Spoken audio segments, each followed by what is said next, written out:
सड़कें जीवन देती हैं और इससे बेहतर और किससे पूछें हम जब अरुणाचल को इस तरीके से कनेक्ट किया जाएगा। मुझे लगता है मैं पेमा खांडू जी से पहले जान लेती हूँ इसके बारे में।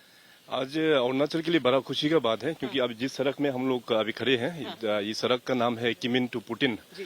तो कई सालों से इस सड़क का जो निर्माण का काम बहुत पहले शुरू हुआ था, मगर अनफॉर्चुनेटली फंडिंग नहीं होने के कारण से, मगर पिछले 4-5 सालों में जो funding government of India BRO के जरिए दे के अब ये रोड बड़ा फर्स्ट क्लास बन गया है।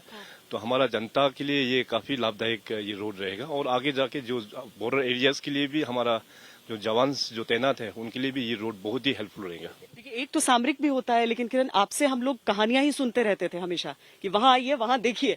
मुझे लगता है कि मौका ये हो जाता है। आज रक्षा मंत्री जी के साथ असम अरुणाचल के मुख्यमंत्री और हम सब यहाँ उद्घाटन किए, ये तो ऐतिहासिक मौका है।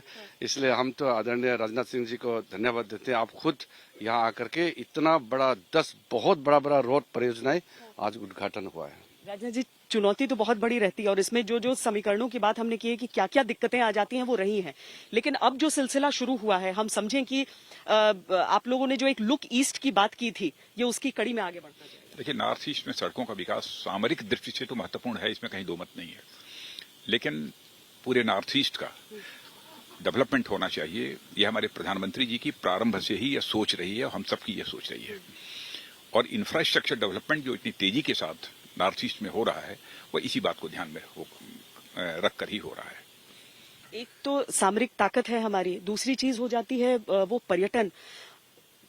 ये इलाके अगर हम असम गुवाहाटी तक सीमित नहीं है या काजीरंगा नहीं जाएं, बल्कि हम इन इलाकों तक आए, अरुणाचल तक आगे बढ़ के जाएं, ये तो सारी उसकी एक भारत की सुंदरता का संदेश भी देती हुई इस सड़क है। अगर नॉर्थ ईस्ट का प्राकृतिक आप नेचुरल ब्यूटी देखे, ये किसी का साथ कंपेरेबल नहीं है। कनेक्टिविटी का अभाव था, अभी प्रधानमंत्री जी रक्षा मंत्री जी का कदम से कनेक्टिविटी भी हो रहा है और बहुत ही चैलेंजिंग वर्क से, ये ऐसा रास्ता नहीं है, बहुत ही चैलेंजिंग सिचुएशन में ये किया गया है।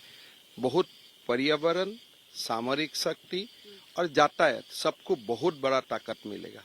और फौज का पहुंचना भी, फौज का इन इलाकों में जितनी तेजी से पहुंचना उसे जरूरी है। दुनिया का कोई भी देश हो, स्वाभाविक रूप से सभी अपनी सीमाओं की रक्षा करते हैं, तो भारत भी अपनी सीमाओं की रक्षा करने के प्रति पूरी तरह से प्रतिबद्ध है।